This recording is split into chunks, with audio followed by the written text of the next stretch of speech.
So, good morning to all. Myself, Dr. S. Kumar, Assistant Professor in G. Pullard Engineering College, Department of Electrical and Electronics Engineering. So, today we will discuss about the non-conventional energy sources. So, coming to the energy. So, as per the law of conservation of energy, energy can be neither created nor destroyed, but it can convert from one form to another form. So the word energy itself is derived from the Greek word energon, which means that it may be in work or work content. So whatever the work, output or result, that main depends on the energy input. So in normal way, the energy can be defined as the ability to do work. So coming to the what are the major energy consumptions in the areas and sectors? So the main areas are one is houses, buildings, transportations like electrical buses, trains, flights, and boats. Coming to the agriculture and then main factories. So these are the major energy consumptions of energy. Now coming to the classification of energy sources. So though it may have several types, mainly, they are classified as primary and secondary energy. The primary energy sources are they are the found or stored in nature. Means they are available in free. That is, they are available in nature without any change of form. Primary energy sources are costly converted in industrial utilities into secondary energy sources. So they are available in nature. So we have to convert this to utilize further. Commercial and non-commercial energy sources. So commercial are generally which are having the cost like electricity, lignite, coal, oil, natural gas, etc. Non-commercial, they are firewood, cattle dung, agriculture wastes, etc. So these are the commercial and non-commercial energy sources. Next, coming to renewable and non-renewable energy sources. So the name indicates they are renewable, means which are again we can generate, which is available in nature. The examples for renewable energy sources are solar, wind, hydro, biomass, etc. Non-renewable energy sources, the sources which are not regenerated. Once they have used, they have exhausted, like coal, petrol, gas, etc. They are the non-renewable energy sources. Conventional and non-conventional energy sources. So same, non-conventional energy sources are nothing but renewable energy sources. Conventional are nothing but non-renewable energy sources. So coming to the energy yield ratio. So energy yield ratio may be defined as energy received from raw energy source and energy spent to obtain raw energy source. Means they are directly available in the form of raw. Again we have to convert this to further utilize. This is nothing but the energy yield ratio. So coming to the common forms of energy. So we have the different sources and we have the different energy forms. The main sources are fossil fuels like gas, oil and coal, fuel cells, biomass fuel cells, thermal, ocean thermal, solar, wind, hydro, tidal, waves, and nuclear energy sources. So these are the varied energy sources that we are utilizing to convert into electricity. So like fossil fuels like gas, oil, coal, fuel cells, biomass, ocean thermal, that is hydro, wind, solar, wave, tidal, and finally nuclear energy sources. So These are the energy sources that we are utilizing to convert into different energy forms like chemical form, nuclear form, and then heat, that is heat energy, and then we have to use to convert the heat into mechanical work. So finally we have to get the electricity. So the different energy source forms are chemical, nuclear, heat, mechanical work, and electricity. So we have to use the energy sources, various energy sources, to convert into energy forms. So finally we have to get the electricity. So these are the common forms of energy. Now coming to the greenhouse effect or green gas house effect. So coming to the first diagram, it is a natural greenhouse effect, and second one is the human enhanced greenhouse effect. So what is the problem or what is the meaning of greenhouse effect? So emission of heat, that is into the space. So in olden days, because of not using the non-conventional energy sources or non-renewable energy sources, so what happens means more heat will be escaped from to the space. So whatever the solar radiation that is falling on the atmosphere, so because of greenhouse gases like carbon dioxide, nitrogen oxide, or methane, so more amount of heat that will be escaped into the space.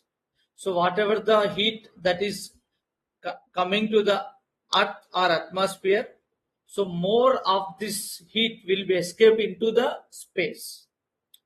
Now, because of pollution or because of more use of conventional energy sources like carbon dioxide, it may cause less heat escapes into the space, means more heat will be inside the atmosphere.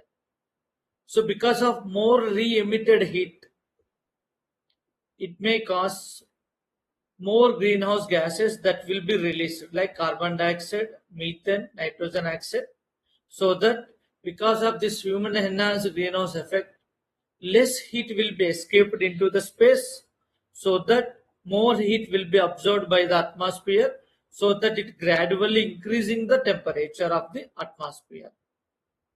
So because of increasing in the temperature, the earth temperature will gradually increases year by year.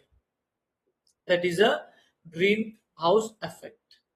So to reduce this heat, we have to go for the renewable energy sources or non-conventional energy sources instead of non-renewable energy sources. Sustainable development. So the meaning sustainable development means that meets the need of the present without compromising the ability of future generations to meet their own needs. Sustainable development is the development that is meets the required present needs without compromising the ability of future generations to meet their own needs. So what is the importance of renewable energy source? So why we have to go for renewable energy source? Renewable energy is important because of the benefits it provides. So the main is environmental benefits. So less greenhouse gases, less pollution. So we know that the greenhouse gases are carbon dioxide, nitrogen oxide, and methane. So because of renewable energy sources, it releases small or less greenhouse gases, and also it causes less pollution. Second one is sustainability. Long-term benefits, sustainable developments. Once we are using the renewable energy source, so the renewable energy sources are the energy that is available free in nature. So by continuing using, we have the long-term benefits like not polluting the environment, not harm to the environment or atmosphere, and it has sustainable development. Next one is economy, constant growth. So like petrol or coal or gas or nuclear fuel, like it is having the constant growth, and it also reduces the import of fossil fuels. These are the main importance of renewable energy. So next coming to the what are the various renewable energy sources that we are utilizing. So main one is wind energy. So the main source for wind is nothing but sun. So the main cause of flow of wind is the uneven heating effect of solar radiation on the earth. Because of uneven heating of solar or sun or solar radiation that is falling on the earth, which created uneven heating. Because of this uneven heating, it causes the flow of wind. So the main advantages of wind energy are it is non-polluting.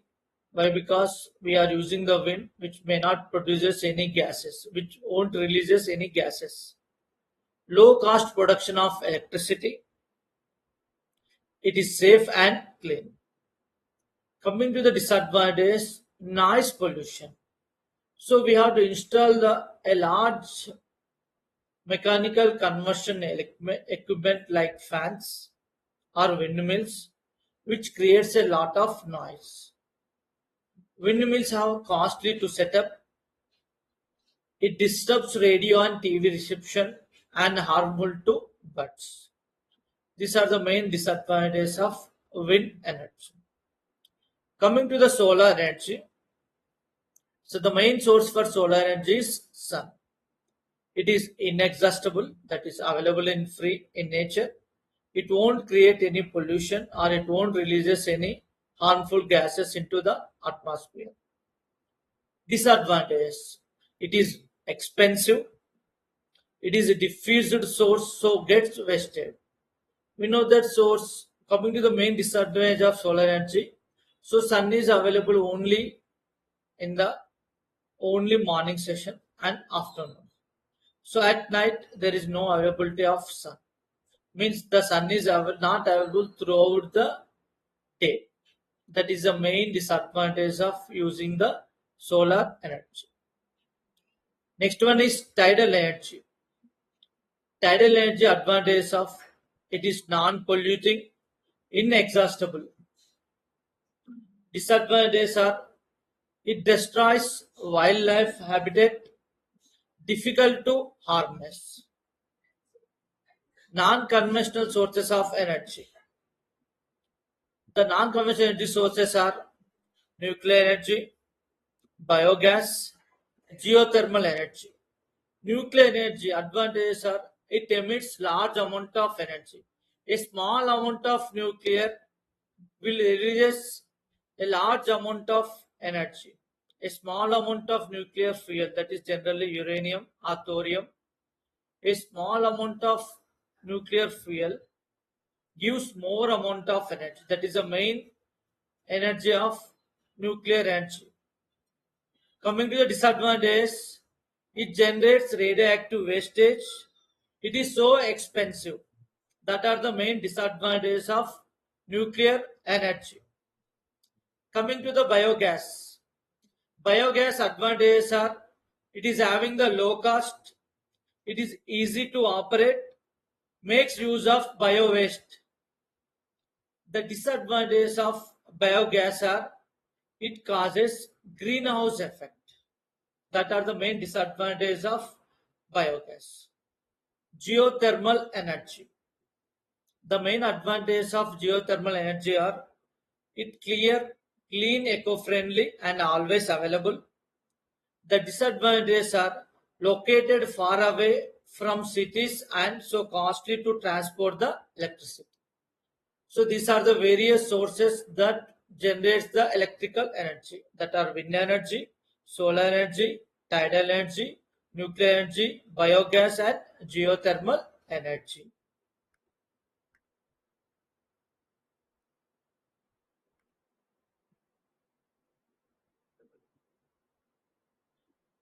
So what is the sources of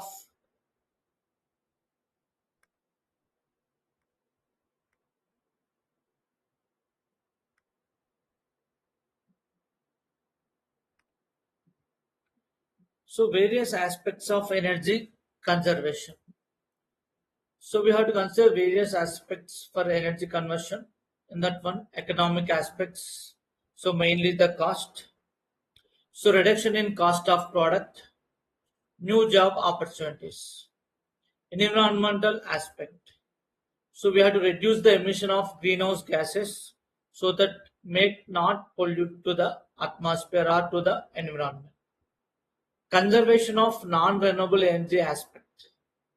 Development of renewable energy sources. Conserve fossil fuel for future. So these are the various aspects of energy conservation. So what is the principle of energy conversion? So already we know law of conservation of energy. So energy can be neither created nor destroyed, but it can be converted from one form to another form. So recycling of waste, moderation of technology, waste heat utilization, proper housekeeping, judicial use of proper types of energy, judicial use of proper type of fuel, adopting daylight saving time, and proper operation and maintenance. These are the various principles of energy conversion. Next, coming to the energy conversion opportunities. So, what are the simple energy conversion opportunities we have? So, we have simple, that is class A, class B is intermediate, and class A is comprehensive. So first one is switch off the load when not in use. Whatever the load we have, whenever we are not utilizing, just switch off the load so that we can save the energy. Changing from electrical heating to solar heating. So whatever we are using electrical heaters, now convert to solar heaters so that we can conversion of energy or we can save the energy. Proper housekeeping, reducing peak demand. So we know that whenever we have the peak time, we have to reduce the load. During off peak, we can use the load. During off peak, whatever the load that is necessary, then only you have to turn on the load. Whenever during the peak load or peak demand, so better switch off the load. Use of modern automated switches and thermostatic control for control of the loads. Replacement of old devices. Why? Because old devices, because of this switching also it may cause any losses in the electricity.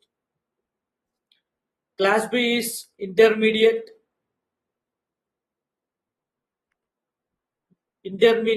energy conversion opportunities. So power production and transmission development through automation.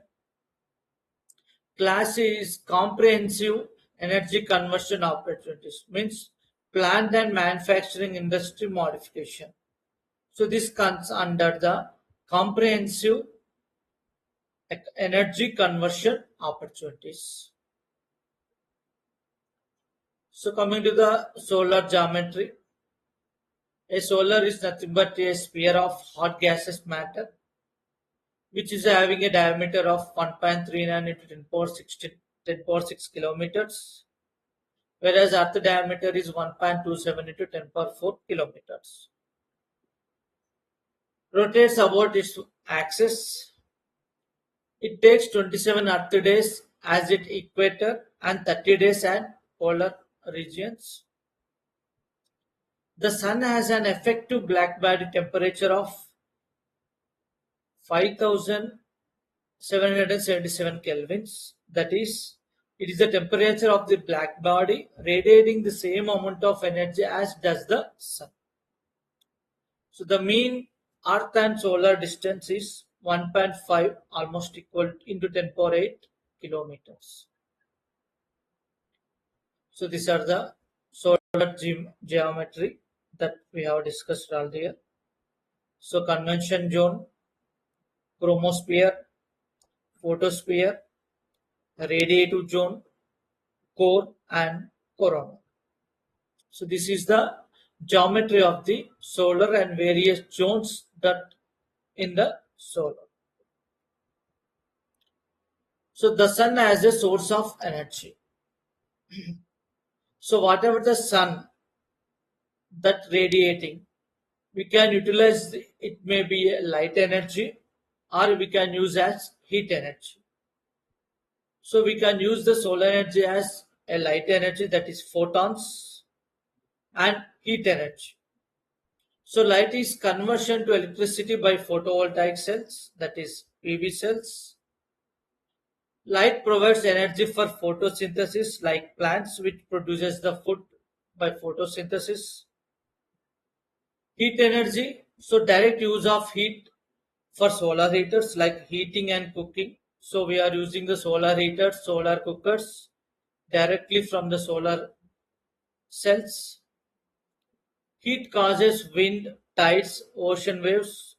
Further, we can utilize sources of wind energy and ocean energy, and heat from rain and hence rivers, waterfalls, etc. So that production of hydroelectricity. So the main source of energy is it may be light energy and heat energy. So the sun source can be utilized as light energy or heat energy. Solar energy. Intensity of solar radiation incident on a surface is important in the design of solar collectors, PV cells, and solar heating and cooling systems, and thermal management of building. This effect depends on both the location of the sun in the sky and all the clearness of the atmosphere as well as on the nature and orientation of the building. So we have to know what are the main characteristics of sun's energy outside the Earth atmosphere, its intensity, and its spherical distribution. So we know that variation with sun's location in the sky during the day and with sessions for various locations on the Earth's surface. Thermal radiation. Thermal radiation is the intermediate portion which is nearly zero point 0.1 to 100 micrometers of the electromagnetic radiation emitted by the substance as a result of its temperature. Thermal radiation heat transfer involves transmission and exchange of electromagnetic waves or photon particles as a result of temperature difference. Black body radiation. We know that sun is a black body which produces the heat or heat or temperature. So we know the formula for black body energy 2h c square by lambda power 5 into 1 by e power hc by lambda kt minus 1, where V is the energy or power per meter square per meter wavelength, and h is the Planck's constant, which is equal to 6.625 into 10 power minus 34 watt second square. So c is the speed of the light, 3 into 10 power 8 meter per second. Lambda is the wavelength, h is the Boltzmann constant, and T is the temperature in kelvins. So this is the black body radiation or power, that is energy or black body power or energy that is emitting per unit area per wavelength. So coming to the characteristics of spectral irradiance, that is solar radiance watt per meter square in terms of wavelength. So sunlight at top of the atmosphere, 5250 degrees black body spectrum, radiation at sea level. So these are the various radiations of solar energy spectrum with respect to the wavelength. That is wavelength in nanometers. It shows the solar radiation spectrum. So solar energy distribution. So UV, that is ultraviolet, visible and near infrared. So 5% is ultraviolet, that is 300 to 400 nanometers. 43% is visible, that is 400 to 700 nanometers, that is wavelength, and above 700 nanometers, 52% near infrared. This is a solar radiation spectrum, that is normalized solar intensity with respect to the wavelength. Next one is Earth radiation spectrum. So, same. What is the energy intensity per micrometers? So, this is the wavelength and this is the Earth radiation spectrum that we are using. This is the characteristics of Earth radiation spectrum with respect to the solar energy. So, total emissive power. So, the black body emissive power is given by E is equal to lambda per T power 4, where lambda is the lambda is the Stephen Boltzmann constant and T is nothing but the temperature.